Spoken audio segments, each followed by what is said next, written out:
Is your work environment really set up for you to grow? Or are you watching the world go by and your knowledge fall behind? You might have noticed that work life is accelerating, driven by ubiquitous data, and if you have not been living in a cave, artificial intelligence. Companies and organizations that fail to challenge our minds and support our growth are on their way to extinction, taking you with them. Today we'll break down what intellectual well-being really is, how you can assess it, and what steps you can take to build an environment that pushes you and your team to grow and adapt so you're not the victim. Turn on your curiosity, let's get learning. Hey, my name is Greg from Renew. I'm a master coach helping people, teams, and organizations to know themselves, design their future self, and become their future selves.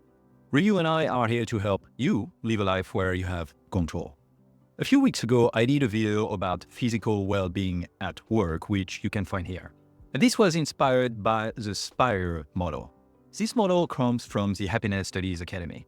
SPIRE stands for spiritual, physical, intellectual, relational, and emotional well-being.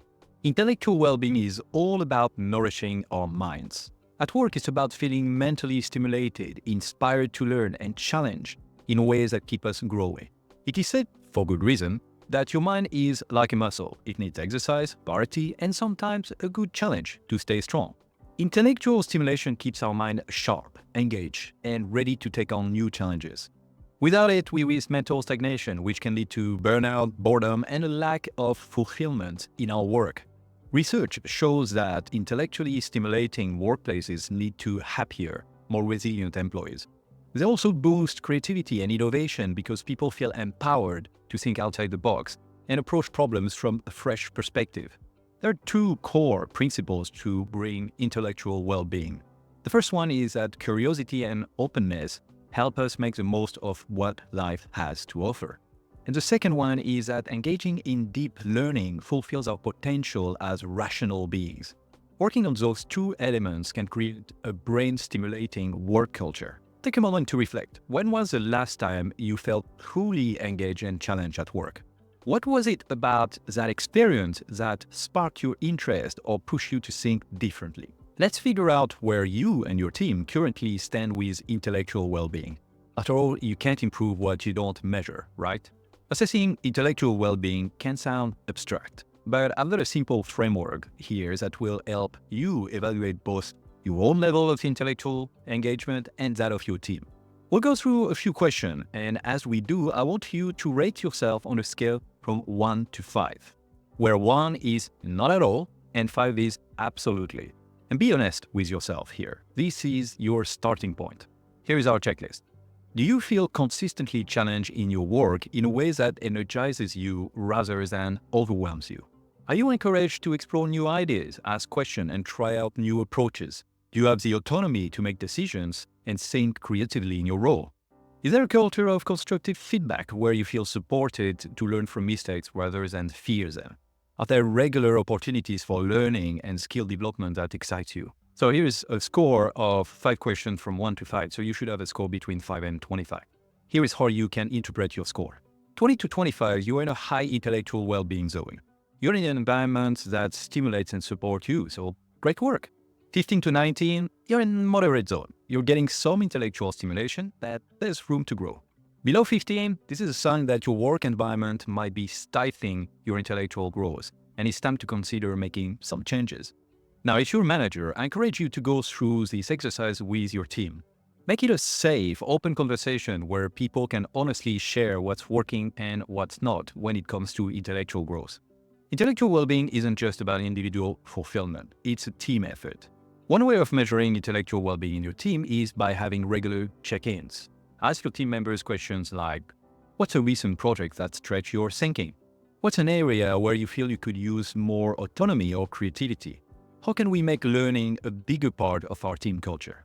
When people feel safe to share openly, it's easier to identify gaps and opportunities for intellectual growth. And here is a thought. Sometimes we might score ourselves lower than expected because we haven't allowed ourselves to explore our potential. Intellectual well-being isn't always about what's lacking in our environment. It's also about the mindset we bring to it. Are we approaching challenges with curiosity? Are we asking questions and seeking opportunities even where they're not handed to us? As managers, we need to create a culture where that's not only possible, but encouraged. So take this assessment seriously. It's your baseline for the changes we're going to discuss in the next sections. You like this video so far? Then you know what to do. Also subscribe and put on the notifications if you want to receive content like this every week.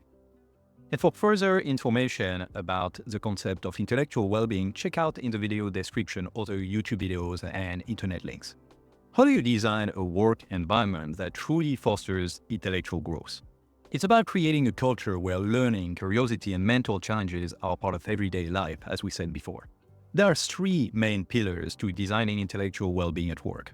Curiosity, creating an environment that encourages asking questions, exploring new ideas, and tackling unfamiliar challenges.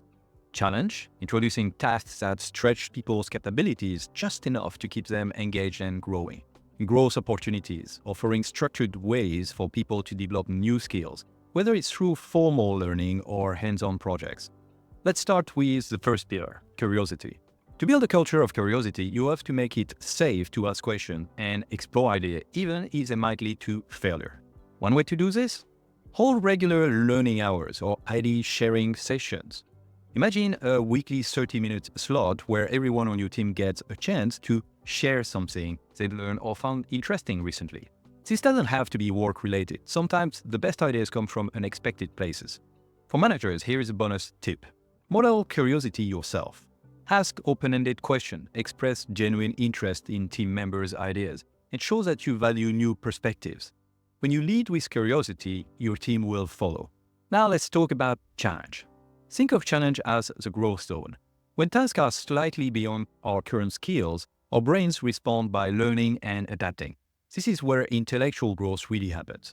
One way to introduce healthy challenges is through stretch assignments. For instance, if a team member has strengths in project management, give them a project that also involves client interaction or creative problem thinking.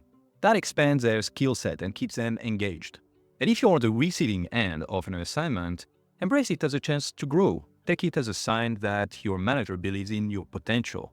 Developing a growth mindset is key here. When we approach challenges with a willingness to learn, even mistakes become opportunities.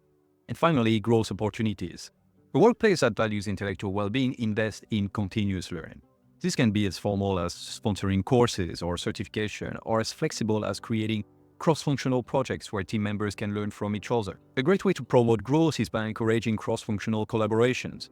When people from different departments work together, they share insights and approaches that they wouldn't typically encounter. There are also mentors everywhere around you. You just have to tap into their talent. Growth doesn't just come from formal training on new projects. It also happens in the small everyday moments. One of the most effective ways to support intellectual well-being is to give and receive feedback. When feedback is constructed and focused on growth, it becomes a tool for learning.